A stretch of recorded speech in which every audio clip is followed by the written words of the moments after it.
এই ময়ূর ঘোষ, একটি স্বাধীন সার্বভৌম দেশ হচ্ছে বাংলাদেশ, তার সম্পর্কে তোমার যে হীন নিকৃষ্ট চিন্তা ভাবনা, তোমার যে কথাবার্তা, থাকবে না ফেনী, থাকবে না চট্টগ্রাম, থাকবে না বাংলাদেশ, এত বড় দুঃসাহস তুমি কোথায় পেয়েছো? তুমি কি বাংলাদেশ মানুষকে ছেলে খেলা মনে করো? বাংলাদেশকে তুমি এরকম তুচ্ছ ভাবো?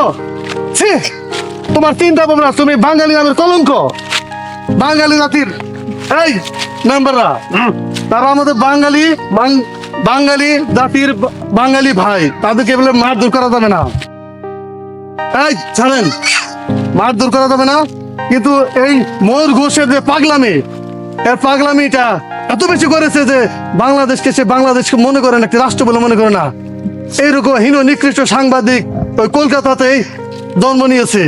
এটা বাঙালি জাতির কুলাঙ্গা। ফিরে যান স্যার, ফিরে যান। এই আসাদ, গায়ে হাত দিচ্ছেন কেন? এই, গায়ে হাত দেবেন না, গায়ে হাত দেবেন না।